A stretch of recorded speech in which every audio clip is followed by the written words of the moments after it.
मुसळधार पावसामुळे अहमदाबाद वडोदरा मार्ग पाण्याखाली, वाहतुकीचा खोळंबा, वाहन चालकांचे हाल, रस्त्याला तलावाचं स्वरूप।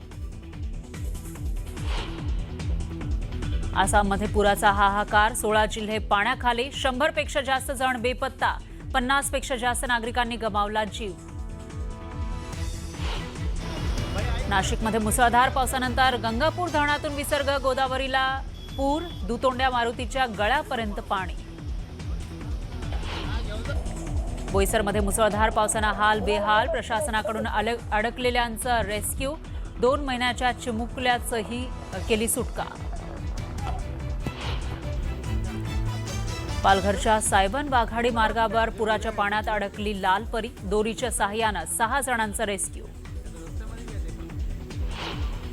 कॉक्रोच जनता पार्टीकडून उद्या देशभरात आंदोलनाची घोषणा, प्रत्येक जिल्ह्यात विद्यार्थी संघटनांनी निदर्शनं करण्याचं आवाहन।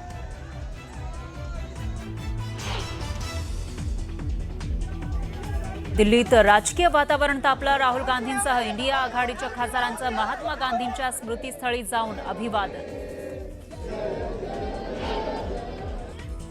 जंतर मंतरवर आंदोलन करणाऱ्या विद्यार्थ्यांना सुप्रीम कोर्टाच्या वकिलांचा पाठिंबा, सुप्रीम कोर्टाच्या आवारात वाचली संविधानाची प्रस्तावना।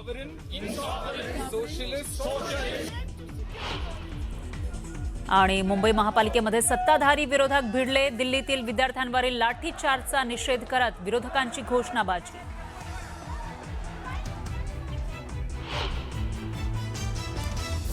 बातमी थेट गुजरातमधनं आहे। इथं पावसानं अक्षरशः थैमान घातलंय, त्यामुळे मुंबई अहमदाबाद महामार्ग पुराच्या पाण्याखाली गेलाय। या महामार्गालगत असलेल्या वल्धरा गावाला तर पुराच्या पाण्याचा वेढा बसलाय, निवासी इमारती आणि दुकानं सुद्धा पाण्याखाली गेली। या परिसरात गावांची स्थिती एखाद्या बेटाप्रमाणे झाली आहे। पुराच्या वेढ्यामुळे गावांचा संपर्क तुटलाय, चहूबाजूला पाणीच पाणी असं चित्र दिसतंय। आमचे प्रतिनिधी केतन पटेल यांनी मुंबई अहमदाबाद मार्गावरच्या परिस्थितीचा आढावा घेतलाय। गुजरात के दक्षिणी जिला में ये तमाम जिला जो है उसमें प्रभावित हो चुके हैं। भारी बारिश की वजह से नेशनल हाईवे नंबर 48 बंद हो गया है। ये कावेरी नदी का जलस्तर बढ़ने से जो उफान पे है नदियाँ उफान पे, उसका नतीजा जो हाईवे पे दिख रहा है, ये हाईवे लबालब पानी से भरा हुआ है। ये हाईवे नंबर 48 से वलसाड जिला से पास होके जा रहा है। कावेरी नदी का जल जो समाधि है 19 फुट उससे 27 फुट पे बह रही है। ये कावेरी नदी जो 8 से 10 फुट ऊपर से बह रही है, उसके नतीजे से नेशनल हाईवे 48 बंद हो चुका है। मुंबई अहमदाबाद और मुंबई से अहमदाबाद जाने वाला हाईवे प्रभावित हो चुका है। वाहनों की कतार भी लंबी दिख रही है। Ketan Patel, news 18 India, Surat. आता बातमी गोंदिया जिल्ह्यातनं आहे। इथं 4 दिवसांपासून पाऊस सुरू आहे, त्यामुळे वैनगंगेच्या पाणी पातळीत मोठी वाढ झाली। वैनगंगेवर बनवलेल्या धापेवाडा बॅरेजचे 17 दरवाजे उघडलेत। सध्या 72,240 क्युसेकनं पाण्याचा विसर्ग सुरू आहे। नदीकाठच्या गावांना सतर्कतेचा इशारा दिलेला आहे।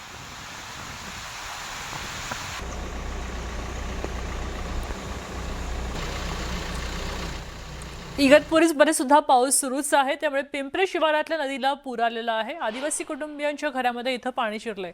तहसील प्रशासन, पोलीस प्रशासन, पांगुळगाव इथल्या आपत्ती व्यवस्थापन टीमच्या सदस्यांनी भर पावसात रेस्क्यू ऑपरेशन केले। छाती एवढ्या पाण्यामध्ये उतरून लाईफ जॅकेट्स आणि दोरीच्या सहाय्यानं 16 जणांना सुखरूप बाहेर काढलं।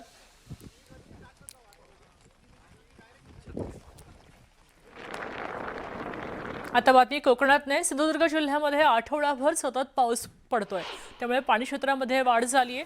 24 जुलैपासून पाण्याचा विसर्ग होणार असल्यानं नदीपात्रातले प्रवाह आता कधीही वाढू शक्यत आहेत आणि अशाच पार्श्वभूमीवर जीवित आणि वित्तहानी टाळण्यासाठी नागरिकांनी नदीपात्रामध्ये उतरू नये, सावधानता बाळगावी। तसंच रात्रीच्या वेळी नागरिकांनी नदीपात्रातनं ये-जा करू नये असं आवाहन प्रशासनाने केलेलं आहे। कपडे धुवायला जाणाऱ्या महिला, नदीपात्रात पाण्यासाठी गुरं सोडणारे शेतकरी यांनी सुद्धा याबाबत आता सतर्क राहावं असं आवाहन केलंय। आपत्ती व्यवस्थापनानं आवाहन केलंय। नाशिक आणि परिसरामध्ये सध्या मुसळधार पाऊस आहे आणि या पावसामुळेच गोदावरीला पूर आलाय। गंगापूरमधनं गोदावरी नदीमध्ये 13,000 क्युसेक वेगानं पाण्याचा विसर्ग होतोय। यामुळे गोदावरी नदी दुथडी भरून वाहतीये। रामकुंड परिसरात दुतोंड्या मारुतीच्या अगदी गळ्यापर्यंत पाणी आलंय. गोदावरीच्या पाणी पातळीमध्ये झपाट्यानं वाढ होतीये, त्यामुळे नदीकाठी राहणाऱ्या नागरिकांना सतर्क राहण्याचा इशारा दिलेला आहे. गोदाघाट परिसरात अनेक लहान मोठी मंदिरं होती, ती पाण्याखाली गेली. इथल्या टपऱ्या आणि दुकानं काढून घ्यायची सूचना प्रशासनाने दिलेल्या आहेत. त्याचबरोबर नाशिक जिल्ह्यात मुसळधार पावसामुळे नद्यांना पूर आलेला आहे. पुलावरनं पाणी जाते, त्यामुळे रस्ते सुद्धा बंद केलेले आहेत. ककाने, खेडगाव पूल, जुनी बेस पूल, कळवण, नाशिक रस्त्यावर आठंबे पूल पाण्याखाली गेलाय. पुरातनं प्रवास करू नये असं आवाहन आता प्रशासन करताना पाहायला मिळते. नाशिकमधली ही आजची दृश्य आहेत. रामकुंड परिसरामध्ये आपण पाहतोय दुतोंड्या मारुती आहे, पूरनिर्देशक आहे तो, त्याच्या अगदी गळ्यापर्यंत पाणी आहे. अगदी काही वेळातच डोक्यावरून पाणी गेलं तर नाशिकला पूर आला असं घोषित होईल. याच ठिकाणी अनेक लहान मोठी मंदिरं आहेत गोदावरीच्या पात्रामध्ये, ती सुद्धा आता पाण्याखाली गेल्याचे पाहायला मिळत आहे.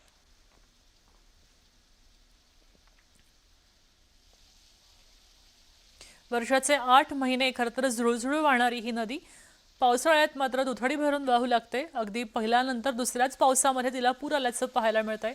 जुलै अखेरची ही दृश्य आपण पाहतोय. आजची नाशिकमधली ही परिस्थिती आपण पाहतोय. कालपासून जवळपास संपूर्ण पश्चिम महाराष्ट्र परिसरामध्ये सोसाट्याचा वारा वाहतोय आणि पाऊस संततधार सुरू आहे. सिद्धेश सरोदे यांच्याकडनं आपल्याला ही दृश्य आजची प्राप्त झालेली आहेत. गोदावरीच्या पंचवटी घाटाजवळची ही दृश्य आहेत. पात्रामध्ये असलेली लहान मोठी मंदिरं आता पूर्णपणे पाण्याखाली गेल्याचं पाहायला मिळते.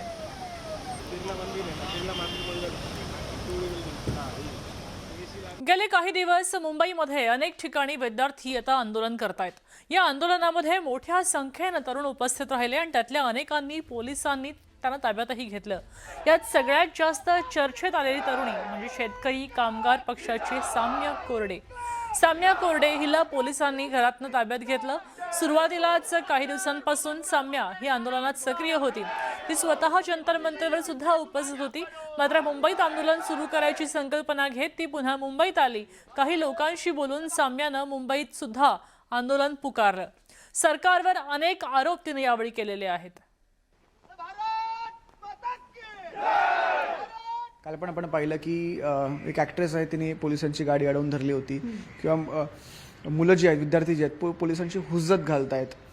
तर कुठे असं वाटतं का एक माणूस म्हणून की येत्या काळात जर हे असंच सुरू राहिलं तर आपण अराजकतेकडे जाऊ, आपण एनआरकीकडे जाऊ, आणि त्याला जबाबदार कोण असेल? मला एक हे म्हणायचं आहे की प्रत्येक जनरेशनची एक भाषा असते आणि ह्या जनरेशनची ही भाषा आहे की ते व्यक्त होत आहेत. आतापर्यंत प्रत्येकाला असं वाटत होतं की ही मुलं आहेत, ही शॉर्टकटमध्ये एकमेकांना मेसेज लिहून पाठवतात, ही पुढे भाषाच बोलतील की नाही, पूर्ण वाक्यच बोलतील की नाही, हे काय 3 मिनिटाचे रील्स बनवत आहेत, 24 तासाची स्टोरी टाकतायत.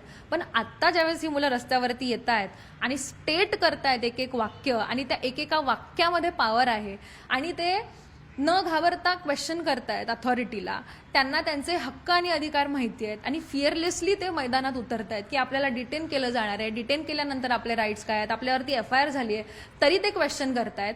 आणि ही अराजकता नाहीये ना, हे भारताच्या संविधानाने दिलेले हक्क आहेत जे आम्ही बजावतोय. मी विचारलं यासाठी विचारायचंय की ज्यावेळेस आता जो सकाळी व्हिडिओ आलाय की पोलीस मुलांना ही धमकी देतात की तुमच्या खिशामध्ये मग आम्ही पुड्या टाकू आणि मग बघा आम्ही काय करतो, ही कोणत्या पद्धतीची अराजकता आहे? आणि पोलीस ज्या पद्धतीने उचलतायत, डिटेन करतायत आणि वरिष्ठांच्या आदेशात हे सांगतायत, मग ही अराजकता नाहीये का महाराष्ट्र शासनाची? महाराष्ट्र शासनच अराजकतेकडे हे सगळं आंदोलन नेऊ पाहतोय. जर शांतपणे तुम्ही आम्हाला आंदोलन करून दिलं, बोलून दिलं, तर ही अराजकता होणारच नाही. आणि असं म्हणतो आपण की लहान मूल जोपर्यंत रडत नाही तोपर्यंत आईला कळत नाही त्याला भूक लागली. मुलं रडतायत, सरकारने ऐकावं.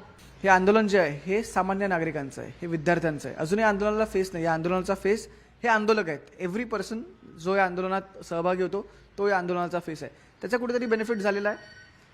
ह्याचा बेनिफिट निश्चित झालेला आहे. मला वाटतं ह्या आंदोलनाचा फेस तर आपलं भारताचं संविधान सध्याच्या घडीला झालेलं आहे.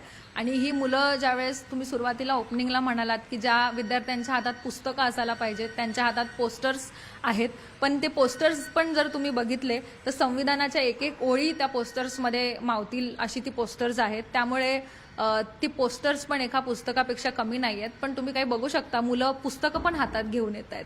तर हातात पुस्तक आणि त्यातून आलेल्या गोष्टींचं हे आंदोलन आता झालेलं आहे आणि तेच ह्या आंदोलनाचा फेस पण झालेला आहे. व्हिडिओ जर्नलिस्ट उमेश गोवेलकर यांच्यासह मी संकेत वरक, न्यूज 18 मराठी, मुंबई.